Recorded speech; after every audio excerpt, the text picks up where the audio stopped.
Hi everyone, welcome to Otaku Saga. I'm DK. I'm Rizzo. And I'm Zero, and today in Anime Reaction, watch the second episode of Little Witch Academia.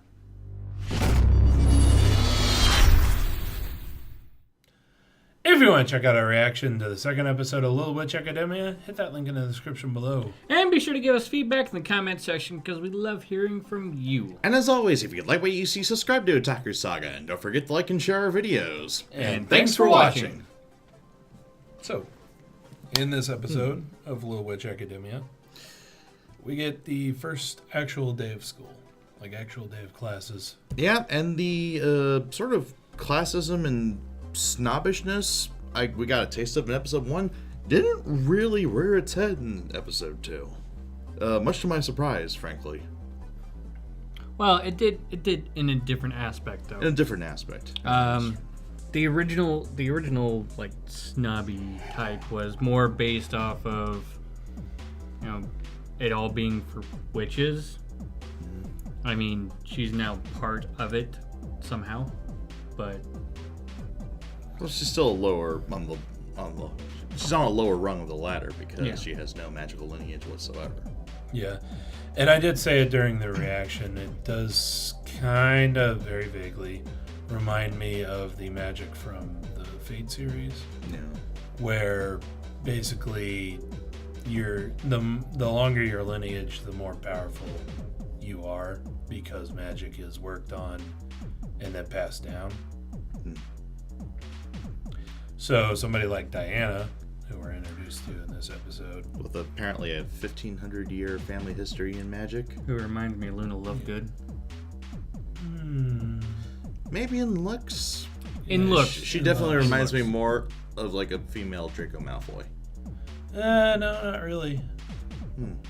She's not that kind of character. I don't think. She's Well, she's not looks, but she's definitely a know-it-all. Definitely, has that kind of arrogance of being from such a long family line. yeah, But she doesn't really strike me as that kind of antagonistic character true. so much. Her groupies, on the other hand. Her groupies, on the other hand, annoy the ever-loving fuck out of me. it's kind of like if you put Draco and Hermione like together. Yeah. In this really weird position, because Draco is long lineage, had groupies that were absolutely fanatic, and then you had Hermione, who was a very big know-it-all, Very studious. and had no problem going, "Hey, idiot, This is how you do it. this is how you do it." Yeah, I'm not sure. Very interesting mashup there. But yeah, I do want to punch the groupies in the face. Yeah, like I said, Those kind of people annoy me. Oh, my friend's amazing, but they're my friend, so that means I'm amazing too. Hype men.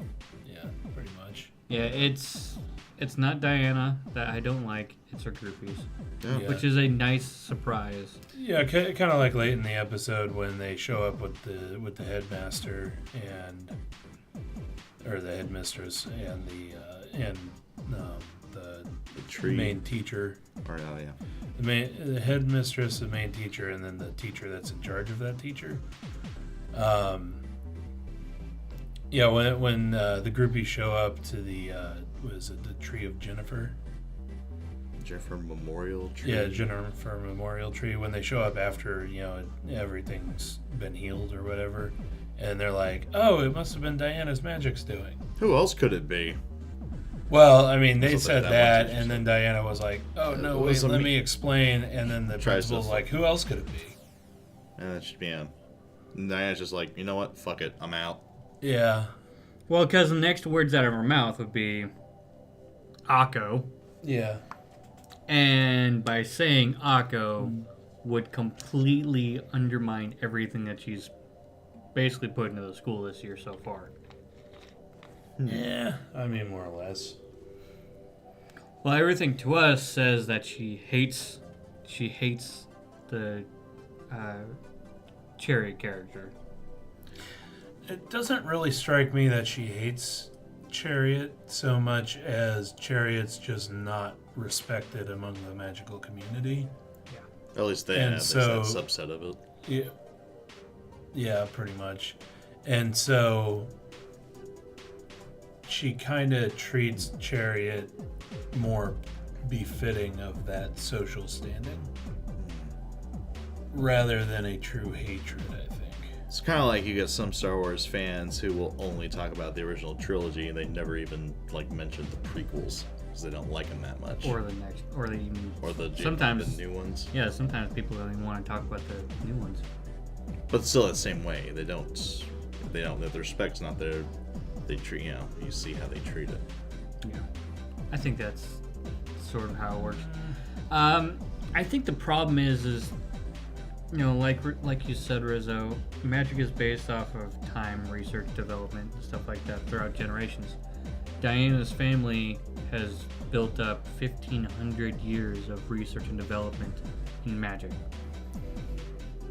Shiny Chariot, however, kind of just pulls it out of a hat, literally. Well, I mean, technically we don't know anything about Chariot's background. Yeah. I think that's what it's gonna lead into. So you think that's why Shiny Chariot isn't respected? Because she also doesn't have much of a lineage?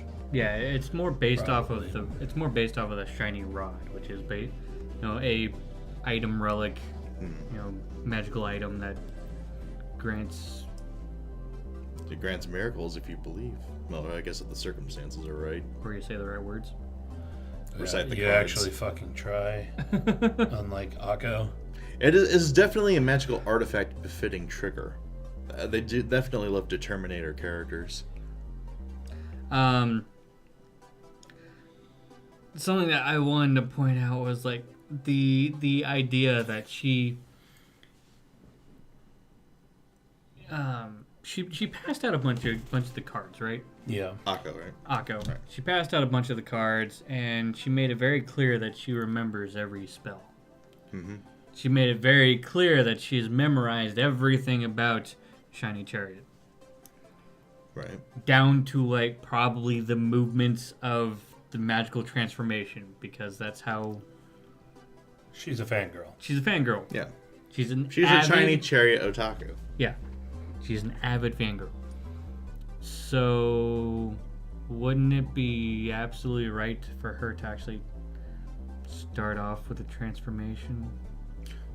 Or even Like every Shiny Chariot starts off with? that is true. Another Or thing. actually recite the spells. Yes, actually be able to pronounce the spells. Yeah. Little plot hole. That's also a little I think it's one. just more the character's an idiot. Yeah. Well, that too. Idiot Red. Idiot Red.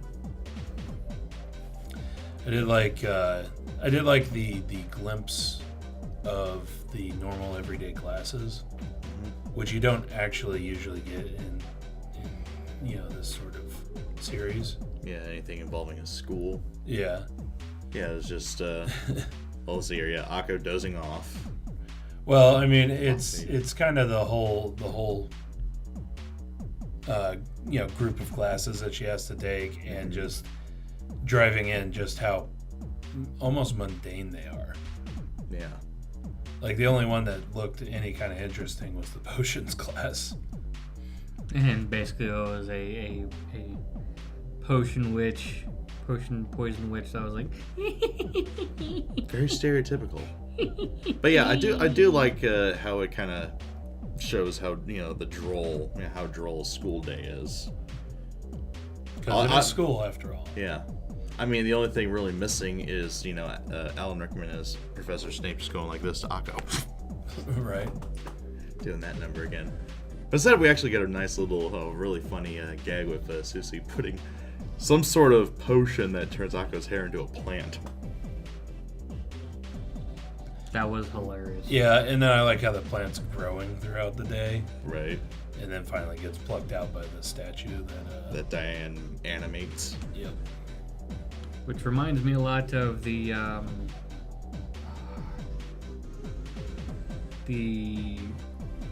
Great Tribunal, I think it was from Marvel. Oh yeah, okay. Or the Living Tribunal. Living Tribunal, there we go. Except more of a female version of it. Scary as fuck still.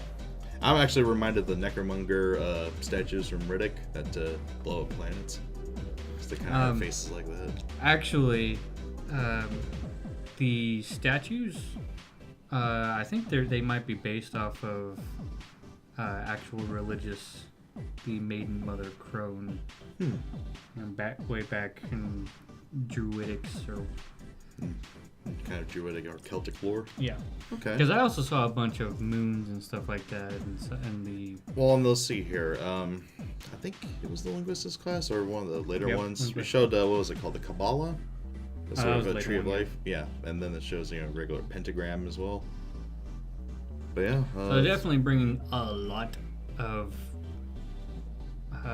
probably random facts from all sorts of cults. Random symbolic images. Yeah. From different, from different beliefs, philosophies, religions, brands of magic. But yeah, a real world connection. Well done, Trigger. Indeed. I did want to point out that I at the beginning of the episode found like the animation wasn't quite. It seemed very off for some reason. Like the mouth movements while they were talking earlier. Like it seemed like the audio was just ahead of or just behind the mouth movements, especially in a few scenes. It was really weird. I wonder if the particular version that we had was messed up. Yeah, I do too. It could be that. Yeah, it could be how it was, I guess, re-encoded. For all we know, it could have been a sound editor error. Could have been. I'm leaning more towards the encoding being messed up rather than an actual mess up in the studio. That does seem more likely. Yeah. I don't know. It's just a detail. Yep. Yeah, just can't knock on it too much. Yeah. Looking forward to next week. Next week. Hopefully it gets a little bit more action packed. Kind of as stuff I think that you nailed it on the head a little bit. It seems kind of like a mix of with Flying Witch and a little bit of trigger action. But yeah, but not a whole lot. Not really over the top classical Trigger. And I don't necessarily think that it needs to be. Yeah, I think it's fine as is. Flying Witch was fantastic. Definitely got me liking slice of life. It will be a really good introduction to the genre, yes. So I mean, this kind of goes right in there. This could be a really good introduction to Trigger as a studio, if it keeps up. Better than just straight going for the over the top stuff. Straight into Kill or Gurren Lagann. Well, technically, Gurren Lagann was not Trigger. That's true. That was Gainax. It's before they split off, huh? Yep. Same editors, or same animators, same staff. Different. Not the same studio yet. Gotcha. Okay. But yeah, so looking forward to next week. But let us know what you thought of the anime, what you thought of our reaction in the comment section below. Yep, thumbs up if you like it, thumbs down if you don't. But that's gonna do it for this episode of Anime Reaction. As always, I'm DK. I'm Zero. And I'm Rizzo. See you next time. And go ahead and click on my face to go to our most recent Otaku Saga talks. Click on my face to go to Otaku Saga Gaming, our gaming channel. And click on the waifu to subscribe to Otaku Saga and check out our new and improved Patreon page.